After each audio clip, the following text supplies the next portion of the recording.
बस छोड़ दे तो को कितना तो आ जामनी जा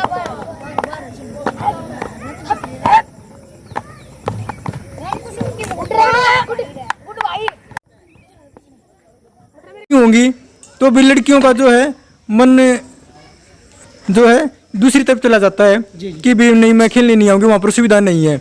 लेकिन फिर भी जो है ये लड़कियां हिम्मत कर रही हैं कि भी सुविधाएं न होते हुए भी यहाँ से जो है इंटरनेशनल और नेशनल लेवल के प्लेयर बाहर निकल के जाते हैं। हमारे यहाँ से भी खेलो इंडिया में 2 बार गोल्ड मेडल आ चुका है, शेप गेम में भी आ चुका है, और जो इंटरनेशनल की और जो प्रतियोगिताएं होती हैं उनमें भी जो है पदक लेके आए हैं भाई।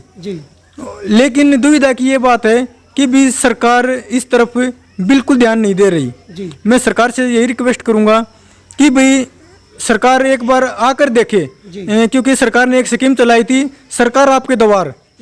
मैं चाहूंगा कि भी हरियाणा सरकार अपने उस कदम पर कायम रहे कि भी सरकार आपके द्वार, कि भी आप हमारे द्वार एक बार आकर तो देखो कि भी हमारे यहाँ पर जो लड़कियां हैं वो कितना अच्छा कर रही हैं, लेकिन उनको सुविधा कुछ नहीं मिल रही। जैसे आप अभी देख रहे हो जो ये हमारा शेड बना हुआ है, ये एक नाम मात्र का शेड है जिसके अंदर प्रैक्टिस करना ना के बराबर है। ये तो मैं और धन्यवाद करना चाहूँगा भी जो हमारे यहाँ से जो 3 लड़कियाँ रेलवे में लगी हुई हैं कि भी वो अपनी जेब से इन लड़कियों के लिए कुछ मदद करती हैं, ग्लव्स लेके आती हैं या फिर और जो खेल का सामान है वो लेके आती हैं। और जो ग्राम पंचायत हैं वो और जो हमारे BDO जी हैं वो भी जो है इसकी तरफ ध्यान नहीं दे रहे। और मैं आपको बताना चाहूँगा कि भी हमने इनकी फाइल लगाई थी बच्चों की समस्या के लिए, तो मेरे पास जो SO साहब हैं रोहतक से उन्हें फ़ोन आया कि भाई हम सुविधा कर देंगे, लेकिन आधे घंटे बाद उनका दोबारा फ़ोन आया कि भी आपका स्टेडियम हमारे अंडर नहीं आता, ये आपका पंचायत के अंडर आता है। लेकिन BDO साहब ये कहते हैं कि भी आपका स्टेडियम हमारे अंडर आता है, ये हमारे संज्ञान में नहीं है। तो भाई मैं उनसे ये कहना चाहूँगा कि भाई फिर आप पंचायत अधिकारी किस लिए हो, जब आपको यही नहीं पता कि भी गांव में ये चीज़ हमारे अंडर में आती है या नहीं आती है, तो फिर आप पंचायत अधिकारी किस चीज़ के हो। तो भाई हमने इनकी रिपोर्ट जो है अपने जो DC साहब हैं रोहतक के उनको भी लगा रखी है। और अब जो हमारे जो नए DC साहब आए हैं कैप्टन मनोज जी, मुझे उनसे उम्मीद है, क्योंकि मैं जहाँ पर कार्यरत हूँ नौकरी के लिए भिवानी में, वो पहले वहाँ पर जो हरियाणा विद्यालय शिक्षा बोर्ड के सचिव भी रह चुके हैं, तो उनसे मेरी 1-2 बार वहाँ पर मुलाकात हुई है। तो भाई वो शायद उस बात को लेकर कुछ समझे कि भाई हाँ ये वही गांव से है जिस गांव में इतनी अच्छी लड़कियां जो है इंटरनेशनल के लिए गई हुई हैं। और जो सबसे बड़ी समस्याएं हैं भाई मैं उनके बारे में बताना चाह रहा हूँ एक बार। चेंजिंग रूम, वॉशरूम, लड़कियों के लिए अच्छा रिंग, जो हमारे जो बॉक्सिंग की जो लड़कियां उनके लिए अच्छा रिंग, शेडो, और जो हमारा जो पानी की जो समस्या है भाई, एक ही बारिश में लगभग 1 से 2 फुट पानी ग्राउंड में भर जाता है। अगर भाई पानी ग्राउंड में भर गया तो लड़कियां कहाँ पर प्रैक्टिस करेंगी। तो अभी सरकार को इसकी तरफ देखना चाहिए।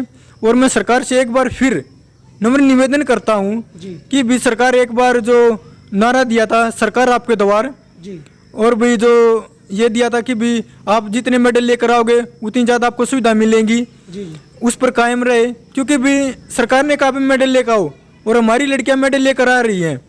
अब काम है सरकार का, भाई हमने अपना काम कर दिया, हमारी लड़कियां मेडल लेकर आ रही हैं, लेकिन सरकार भी तो अपना काम करे कि भी सरकार ने कहा था मेडल लाओ सुविधा पाओ, लेकिन सुविधा नहीं दे रही।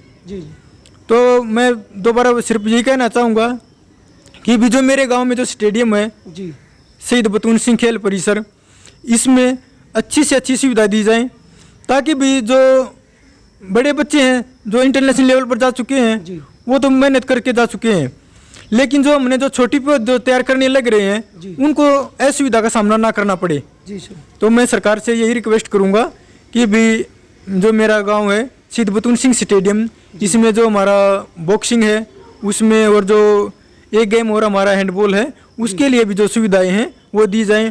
और एक मैं निवेदन करना चाहूँगा कि भी इन लड़कियों को जो तैयार करने वाले हैं विजय हुड्डा जी, उनको एक सरकारी दर्जा, जो एक कोच का जो सरकारी दर्जा होता है वो दी जाए। क्योंकि मैं एक उदाहरण पेश करना चाहूँगा, क्योंकि जो महावीर जी हैं जो जी वो कौन से NIC थे वो उस टाइम पे, जी जी उनको भी तो सुविधा मिली है। जी जी उन्होंने तो सिर्फ 4 लड़कियों को ही जो बाहर निकाला था, लेकिन विजय हुड्डा जी ने तो उनसे दुगनी से भी एक फालतू यानी कि 9 लड़कियों को जो इंटरनेशनल बनाया है, जी तो अभी सरकार इस तरफ क्यों नहीं देख रही है? जी जी तो जो सरकार जो ये अनदेखी कर रही है, जी। तो भाई उससे भी दूर हो।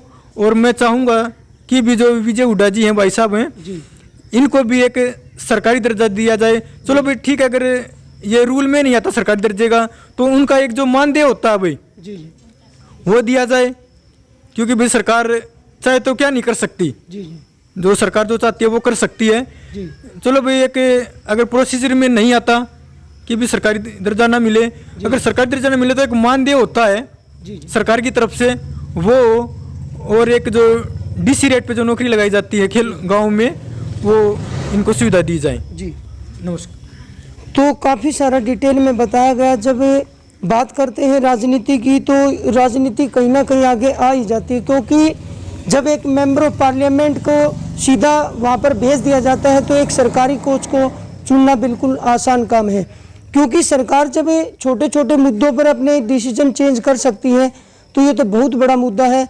क्योंकि एक कोच जो NIS है, उसने आज तक परिणाम 0 दिए हैं, तो उसको प्रमोशन मिल रहा है।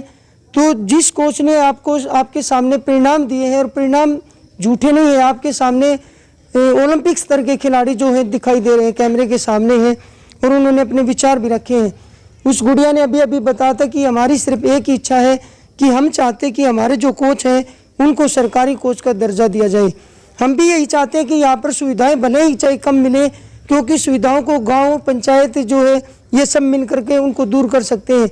लेकिन सबसे बड़ी जो हम सिफारिश करते हैं इंडिया क्राइम न्यूज़ की तरफ से, हम चाहते हैं कि कोच साहब को जो है सरकारी कोच का दर्जा मिले, ताकि ये जो आने वाली प्योध है, जो खिलाड़ी हैं, उनको त्रास कर इंटरनेशनल स्तर के खिलाड़ी बनाते रहें। और कोई भी खिलाड़ी जो भविष्य में जो गरीबी जीवन में अपना जीवन व्यतीत करते हैं, वो उससे वंचित ना रहे, और उसके ड्रीम्स जो हैं वो साकार हों। और उन ड्रीम्स को साकार करने के लिए हमारे बीच में मौजूद हैं ही हुड्डा साहब। और हम इंडिया क्राइम न्यूज़ की तरफ से सिर्फ एक ही प्रार्थना करते हैं सरकार से कि इनको सरकारी कोच का ज़रूर दर्जा दिया जाए। चाहे यहाँ की सुविधाएं जस की तस रहें, कोई दिक्कत नहीं है। यहाँ की पंचायत, यहाँ सब ये खिलाड़ी जो मिल कर के आपस में कर सकते हैं। क्योंकि जो एक खिलाड़ी बेरोजगार होते हुए जब 9 खिलाड़ी इंटरनेशनल स्तर के खिलाड़ी बना सकता है, तो वो कुछ भी कर सकता है। हमारी सिर्फ एक ही गुजारिश है इस न्यूज़ के माध्यम से कि वो हुड्डा साहब को सरकारी कोच का दर्जा जरूर दे। और अगर वो नहीं देते तो हम इस मुद्दे को बार बार उठाते रहेंगे, क्योंकि ऐसे परिणाम शायद ही किसी गांव में देखने को मिलेंगे कि ओलंपिक स्तर के खिलाड़ी किसी गांव से गए। मात्र एक खिलाड़ी जो साक्षी मलिक एक मेडल जीता, बहुत अच्छी बात है, मेडल जीता, देश के लिए काम किया, संघर्ष किया। लेकिन जब व्यक्ति और पॉलिटिक्स के जो खिलाड़ी हैं वो उसको बार बार सम्मानित कर सकते हैं, तो जो प्योद तैयार होने वाली है उनके लिए क्यों नहीं? क्योंकि एक भरे हुए घड़े में जल डालना तो व्यर्थ के बराबर है। उसके पास धन की कमी नहीं है और होनी भी नहीं चाहिए, हम उसका विरोध नहीं करते हैं। लेकिन जिनके पास उस घड़े में ज़रूरत है जहाँ पानी की, और उस घड़े में पानी ना हो, तो वो वाकई समस्या का विषय है। तो इस समस्या को दूर करना है। हमारा सिर्फ एक ही मुद्दा है कि कोच साहब को सरकारी कोच का दर्जा जरूर मिले, और जो सुविधाएं एक सरकारी कोच को दी जाती है वो इनको जरूर दी जाए। इंडिया क्राइम न्यूज़ के साथ कैमरामैन सुनील पांचाल के साथ रमेश मलिक। जय हिंद, जय भारत।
India crime news,